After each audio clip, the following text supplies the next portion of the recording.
ओम शांति। अव्यक्त बाप दादा मधुवन। राइट। तो बाबा विशेष आत्माओं का फर्ज, हम आत्माओं का फर्ज क्या कि हर बच्चा बाबा का विशेष बच्चा है। और बाबा ने आज किसको बोला है? विशेष आत्माओं का फर्ज बोला है। सदा दाता वरदाता शिव बाबा अपने बच्चों प्रति बोले। आज दिलाराम बाप अपने दिल खुश बच्चों से मिलने आए हैं। सारे विश्व में सदा दिल खुश आप ही है। बाबा कहते सदा दिल खुश आप बच्चे ही है। बाकी और सभी कभी ना कभी किसी न किसी दिल के दर्द में दुखी है। बुद्धि में आ जाता है ना किसी ने ये बोला वो बोला, तो वह दिल के दर्द में दुखी है। एक ऐसे दिल के दर्द को हरण करने वाले दुख हरता सुख दाता बाप के सुख स्वरूप आप बच्चे हो। बाप के कैसे बच्चे हम? दुख हरता सुख दाता बाप के सुख स्वरूप आप बच्चे हो। और सभी के दिल के दर्द की पुकार हाय हाय का आवाज निकलता है। और आप दिल खुश बच्चों की दिल से सदा वाह वाह का आवाज निकलता है। जैसे स्थूल शरीर के दर्द भिन्न भिन्न प्रकार के, ऐसे आज की मनुष्य आत्माओं के दिल के दर्द भी अनेक प्रकार के हैं। कभी तन के कर्म भोग का दर्द, कभी संबंध संपर्क से दुखी होने का दर्द, कभी धन ज्यादा आया व कम हो गया दोनों की चिंता का दर्द, और कभी प्राकृतिक आपदाओं से प्राप्त हुए दुख का दर्द। बाबा ने दुख दर्द कैसे होता है? तन से, तन के कर्म भोग का दर्द है। कभी हमारे संबंध संपर्क से दुखी होने का दर्द है कि हमारे संबंध संपर्क में आत्माएं दुखी होते तो हम दुखी होते, तो वो कभी धन ज्यादा आए कम हो गया दोनों की चिंता का दर्द, वो भी चिंता होती है। कोई बड़ा खर्चा आ गया कम, तो और कभी प्राकृतिक आपदाओं से प्राप्त हुए दुख का दर्द, कभी अल्पकाल की इच्छाओं की अप्राप्ति के दुख दर्द। ऐसे एक दर्द से अनेक दर्द पैदा होते रहते हैं। विश्व ही दुख दर्द की पुकार करने वाला बन गया है। ऐसे समय पर आप सुखदायी सुख स्वरूप बच्चों का फर्ज क्या है? जन्म जन्म के दुख दर्द के कर्ज से सभी को छुड़ाओ। हमारा फर्ज क्या है वो बाबा आज क्लियर कर रहा है कि हमें जन्म जन्म के दुख दर्द के जो कर्ज से सभी को छुड़ाओ, क्योंकि जब तक वो आत्माएं शरीर के भान में है वो विकारों के वश है, पर वश है, उसको छुड़ाना है, उसको सकाश देनी है। वो आत्माओं को परमात्मा का और उसका खुद का परिचय देना है कि आत्मा, आप आत्मा भाई, आप आत्मा हो और आत्मा का पिता परमात्मा ये धरा पे आ गया है। राइट। तो आप वाणी से सकाश से जैसे भी आपको उन सभी को छुड़ाना है वो सारे कर्ज से। राइट। तो बाबा कहे ये पुराना कर्ज दुख दर्द का मर्ज बन गया है, क्योंकि पुराना कर्ज है और दुख दर्द का मर्ज बन गया है। ऐसे समय पर आप सभी का फर्ज है दाता बन, जिस आत्मा को जिस प्रकार के कर्ज का मर्ज लगा हुआ है उनको उस प्राप्ति से भरपूर करो। राइट। बाबा कहते हैं जिस प्रकार का कर्ज उसको लगा है उसको उसी की प्राप्ति, अशांत है तो शांति दो। राइट। असह्य है, राइट, तो उसको शक्ति दो। जो भी चीज उसको शांति, जो भी बाबा ने बताया कि आत्मा के 7 गुणों में खुद रहेंगे तो उसी को, सामने वाले को वही गुण में हम उसको दे सकते हैं, वो ऑटोमेटिक उसको मिलता जाएगा, उसको जो चाहिए। राइट। तो बाबा ये कह रहे तो उसको प्राप्ति से भरपूर, जैसे तन के कर्म भोग की दुख दर्द वाली आत्मा को कर्म योगी बन कर्म योग से कर्म भोग समाप्त करे। कर्म योग से कर्म भोग समाप्त, ऐसे कर्म योगी बनने की शक्ति की प्राप्ति महादान के रूप में दो, वरदान के रूप में दो। स्वयं तो कर्जदार है अर्थात शक्तिहीन है ही, खाली है। ऐसे को अपने कर्म योग की शक्ति का हिस्सा दो, कुछ न कुछ अपने खाते से अनेक खाते में जमा करो, जब तब ये वह कर्ज से मर्ज से मुक्त हो सकते हैं। इतना समय जो डायरेक्ट बाप के वारिस बन सर्व शक्तियों का वर्षा जमा किया है, उस जमा किए हुए खाते से फराक दिल, बड़े दिल से दान करो। बाबा ने कहा, क्या बताया? आपने डायरेक्ट बाप का वारिस बन के डायरेक्ट बाप से अपने सारे खाते जमा किए, सर्व शक्तियों का वर्षा लिया है ना, जमा किया है, उसी को जो अपने पास होगा वही हम दे सकते हैं।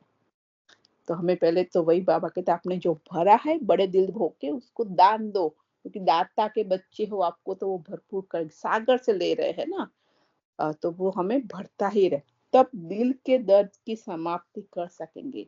जैसे अंतिम समय समीप आ रहा है, वैसे सर्व आत्माओं के भक्ति की शक्ति भी समाप्त हो रही है। द्वापर से रजोगुनी आत्माओं में फिर भी दान पुण्य भक्ति की शक्ति अपने खातों में जमा थी। जब द्वापर स्टार्ट होता है तो आत्माओं की राइट सतो रजो तमो, राइट, तो बाबा ये कहते हैं ना।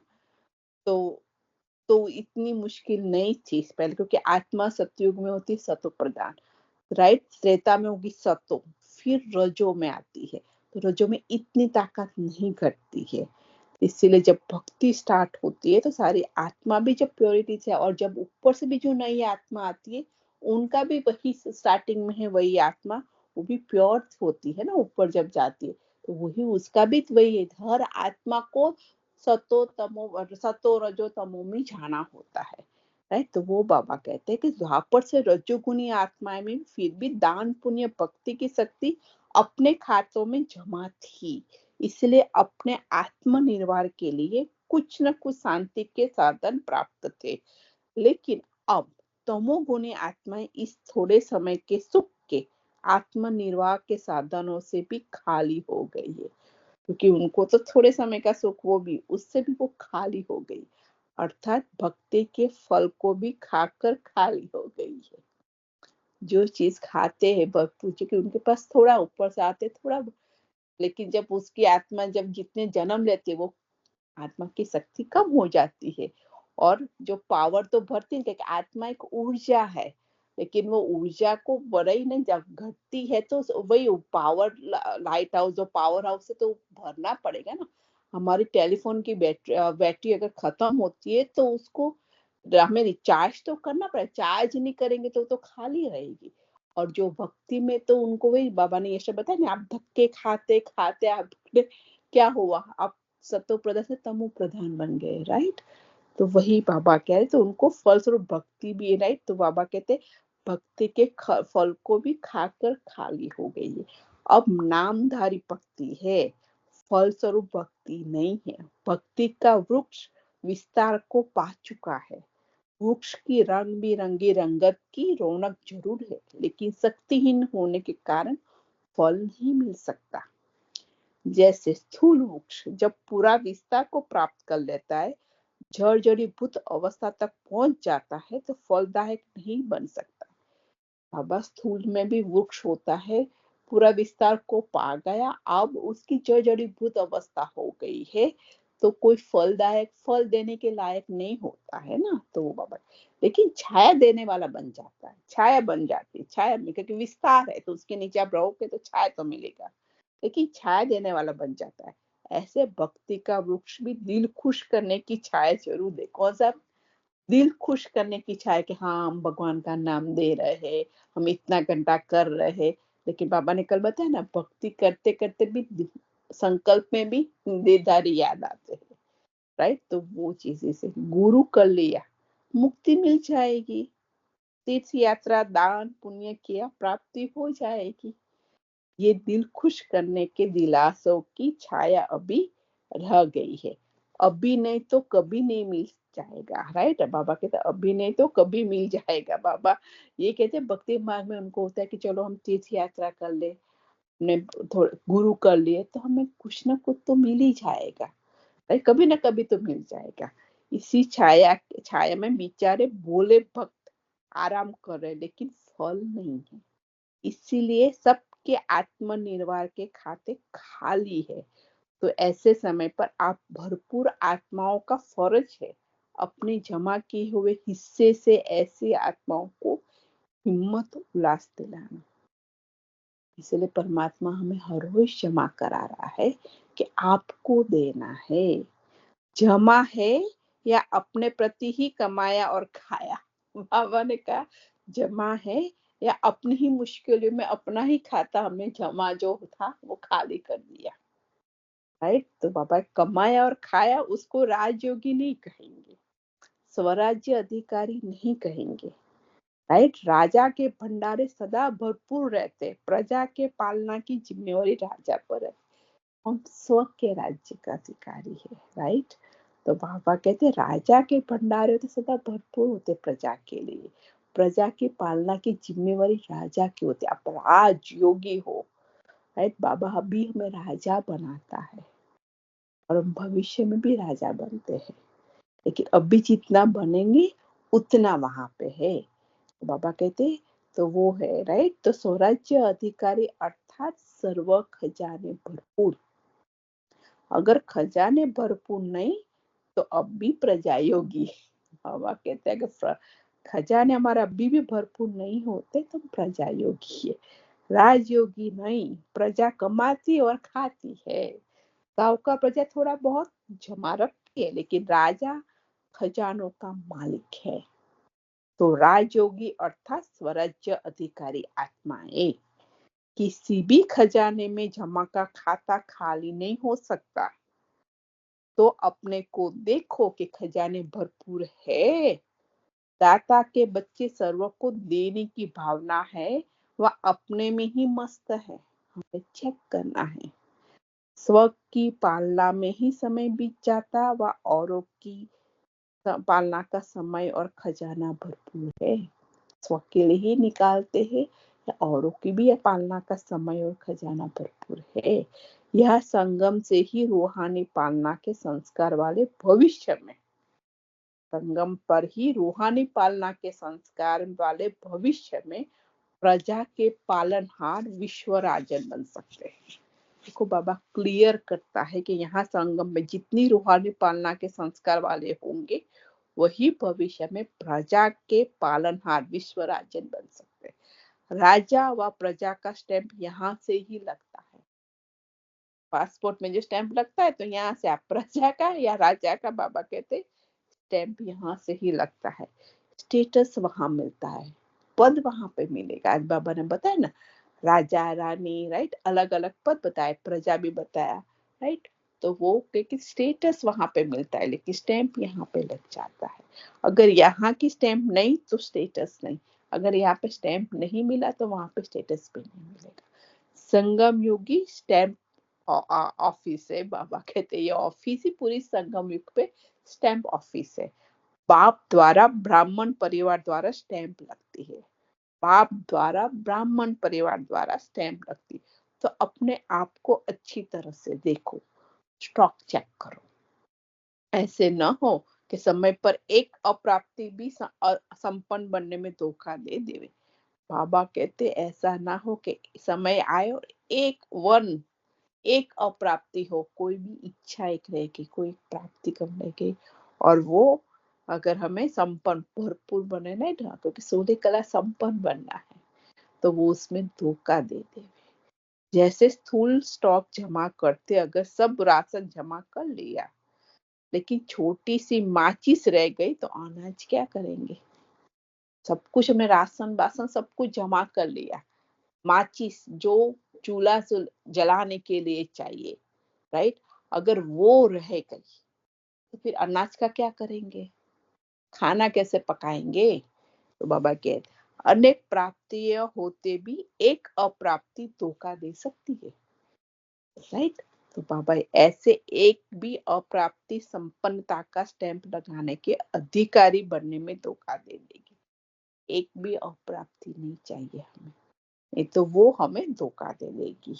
राइट, तो बाबा कहते ये नहीं सोचो याद की शक्ति तो है, किसी गुण की कमी है तो कोई हर्जा नहीं।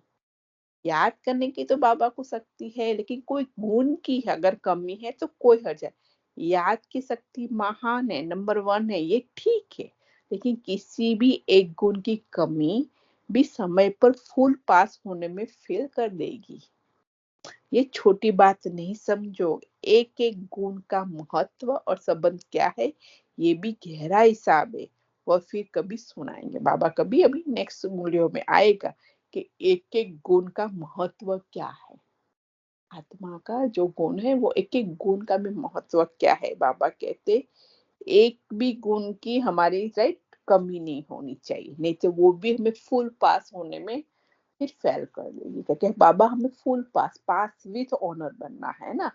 तो अभी हमारे पास कितने सब्जेक्ट है? 4 सब्जेक्ट है, वो चारों सब्जेक्ट में पहले बनना है।